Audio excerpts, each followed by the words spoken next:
Bismillahirrahmanirrahim. Assalamualaikum warahmatullahi wabarakatuh. Semangat sehat buat teman-teman semua. Alhamdulillah, hari ini kita masuk di pembelajaran tema 1, subtema 3. Sudah siap untuk belajar teman-teman semua? Jangan lupa siapkan alat tulisnya ya, catat hal-hal pentingnya. Sebelum kita lanjut, kita baca basmalah terlebih dahulu. Bismillahirrahmanirrahim. Pada subtema 3 di pertemuan pertama ini kita akan belajar tentang pelestarian hewan dan tumbuhan serta laporan investigasi. Adapun tujuan pembelajaran kita hari ini adalah teman-teman mampu memahami bagaimana cara melestarikan hewan dan tumbuhan serta memahami tentang arti dan struktur laporan investigasi. Kita tinggal di negara Indonesia yang kaya dengan berbagai jenis hewan dan tumbuhan. Karena banyak dimanfaatkan, banyak hewan dan tumbuhan yang menjadi langka. Oleh karena itu, perlu dilakukan usaha untuk menyelamatkan hewan dan tumbuhan langka tersebut. Selain melakukan usaha, kita juga harus selalu berdoa agar hewan dan tumbuhan langka tersebut dapat terus lestari. Kira-kira apa ya yang menyebabkan hewan dan tumbuhan itu punah? Yang pertama ada perburuan liar. Perburuan terhadap hewan atau tumbuhan liar ini sebenarnya telah dimulai dari zaman nenek moyang. Namun, pada zaman itu mereka berburu hewan untuk dikonsumsi. Berbeda dengan saat ini, berburu hewan liar bertujuan lain, misalkan untuk hobi atau dimanfaatkan sebagai barang kerajinan dan obat. Yang kedua, ada perdagangan liar. Besarnya potensi keuntungan yang diperoleh dari perdagangan hewan atau tumbuhan langka mendorong meningkatnya aktivitas perdagangan keduanya. Makin langka hewan atau tumbuhan tersebut, maka makin mahal harganya. Nah, hal ini merupakan ancaman yang cukup serius bagi kelestarian hewan dan tumbuhan tersebut. Yang ketiga, ada pembalakan liar. Hutan merupakan tempat tinggal habitat alami bagi sebagian besar satwa liar. Tingginya aktivitas pembalakan hutan secara liar yang terjadi telah mengganggu dan merusak serta menghilangkan habitat makhluk hidup tersebut. Penyebab yang keempat ada kebakaran hutan. Terbakarnya hutan dapat terjadi secara alami ataupun akibat ulah manusia. Hutan yang terbakar akan menyebabkan tumbuhan maupun hewan menjadi langka. Selain itu, hewan menjadi kehilangan habitatnya. Dengan demikian, hewan-hewan itu lama-lama akan mati juga. Penyebab kelima ada pembangunan permukiman. Makin bertambahnya jumlah penduduk menyebabkan makin tingginya kebutuhan akan tempat tinggal. Konsekuensinya, manusia akan membuka hutan menjadi lahan permukiman. Oleh karena itu, hewan dan tumbuhan akan kehilangan habitatnya. Penyebab kepunahan hewan dan tumbuhan yang terakhir adalah dianggap sebagai hama. Seringkali hewan liar dianggap sebagai hama oleh manusia. Oleh karena itu, mereka dibasmi oleh manusia. Padahal manusialah yang telah mengganggu habitat mereka. Contohnya di sini ada hewan rayap. Hewan rayap ini dianggap sebagai merugikan, sebagai pengganggu dan tidak diinginkan dalam kegiatan sehari-hari oleh manusia.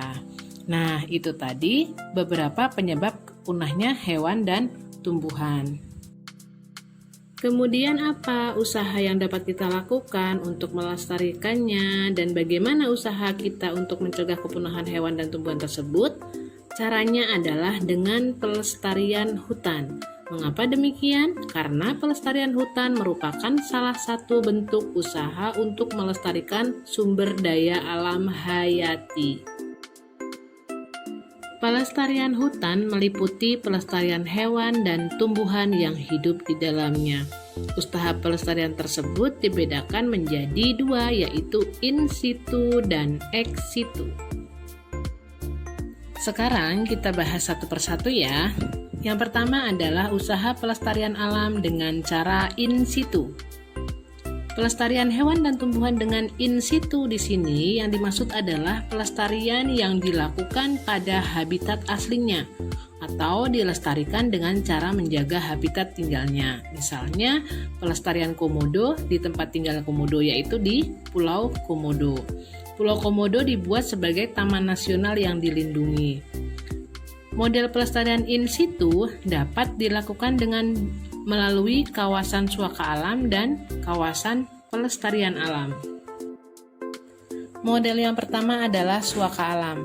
Suaka alam adalah kawasan hutan yang mempunyai fungsi utama sebagai pengawetan keanekaragaman tumbuhan dan hewan serta ekosistemnya. Suaka alam juga berfungsi sebagai wilayah penyangga kehidupan. Artinya, wilayah tersebut harus mampu memenuhi kebutuhan makhluk hidup yang hidup di dalamnya. Kawasan suaka alam berupa cagar alam dan suaka margasatwa. Nah, sekarang cagar alam.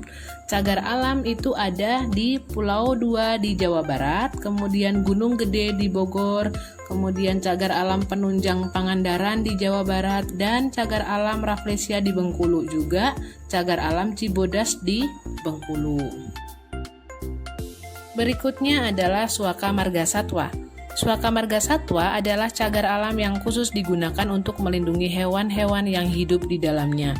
Contoh suaka margasatwa yang ada di Indonesia adalah sebagai berikut.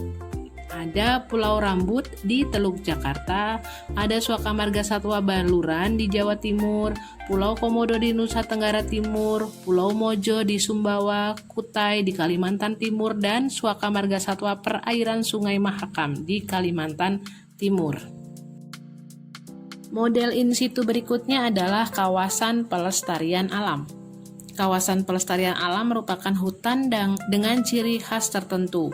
Fungsi utamanya untuk melindungi sistem penyangga kehidupan, pengawetan keanekaragaman jenis tumbuhan dan hewan, serta pemanfaatan secara lestari sumber daya alam hayati dan ekosistemnya. Nah, kawasan pelestarian alam di Indonesia itu meliputi Taman Nasional. Nah, Taman Nasional itu ada di Gunung Leser di Aceh, kemudian Kerinci Seblat di perbatasan 4 provinsi. Provinsi mana itu? Ada Sumatera Barat, Jambi, Sumatera Selatan, dan Bengkulu. Kemudian ada Taman Nasional Waikambas di Lampung, kemudian Taman Nasional di Ujung Kulon, yaitu di Banten. Berikutnya ada Taman Hutan Raya. Taman Hutan Raya merupakan kawasan pelestarian alam yang fungsi utamanya untuk menyimpan koleksi tumbuhan atau hewan. Taman Hutan Raya dapat bersifat alami atau buatan dan berjenis asli atau bukan asli. Nah, contohnya di sini Taman Hutan Raya itu ada di Kebun Raya, yaitu di daerah Bogor. Kemudian Taman Wisata Alam. Nah, Taman Wisata Alam itu merupakan kawasan pelestarian alam dengan tujuan utamanya untuk dimanfaatkan bagi kepentingan pariwisata dan rekreasi alam. Kawasan ini juga dijadikan sebagai taman wisata alam memiliki keindahan alam, baik keindahan tumbuhan, hewan, maupun keindahan alam yang mempunyai corak khas. Nah, taman wisata alam ini ada diantaranya di Pulau Kembang, yaitu di Kalimantan. Kemudian Taman Wisata Alam Danau Towuti, Matano, dan Mahalono di Sulawesi. Kemudian ada Taman Wisata Alam Danau Lebu dan Pulau Menipo di Nusa Tenggara. Sekarang pelestarian ex situ. Pelestarian ex situ adalah pelestarian hewan serta tumbuhan yang dilakukan di luar habitat aslinya. Cara pelestarian ini dilakukan karena habitat asli hewan dan tumbuhan tersebut telah rusak. Hewan dan tumbuhan kemudian dipindahkan ke lokasi baru dengan keadaan serupa atau lebih baik dari habitat aslinya. Pelestarian secara ex situ dapat dilakukan dengan rehabilitasi, penangkaran, juga budidaya tumbuhan. Pertama, dengan cara rehabilitasi. Nah, tempat-tempat rehabilitasi itu diantaranya adalah rehabilitasi orang hutan di Taman Nasional Bukit 30, yaitu di kota Jambi. Kemudian Wanariset Semboja di Kalimantan Timur dan Nyaru Menteng di Kalimantan Tengah. Cara yang kedua adalah penangkaran. Penangkaran dilakukan dengan perkembangbiakan buatan. Contohnya penangkaran penyu, penangkaran orang hutan di Tanjung Puting, dan penangkaran buaya di Papua. Yang ketiga ada budidaya tumbuhan. Budidaya tumbuhan dapat dilakukan di dalam kebun botani. Kebun botani merupakan tempat membudidayakan berbagai jenis tumbuhan yang mempunyai nilai ekonomis atau penting bagi ilmu pengetahuan. Budidaya ini diperlukan untuk penelitian, pembiakan, dan sebagai tempat rekreasi. Pelestarian tumbuhan juga dapat dilakukan dengan penanaman dan penyilangan tumbuhan langka. Nah, upaya ini dilakukan untuk menambah populasi tumbuhan langka sehingga tetap lestari. Nah, itu tadi penjelasan tentang usaha-usaha untuk melestarikan hewan dan tumbuhan. Kira-kira informasi apa saja ya teman-teman yang kita dapatkan dari penjelasan tadi? Untuk menyajikan informasi yang sudah teman-teman dapatkan, silahkan nanti setelah pembelajaran ini selesai teman-teman buat peta pikiran seperti pada halaman 141. Kalau sudah diisi, nanti silahkan difoto kemudian kirim japri ke Walas masing-masing.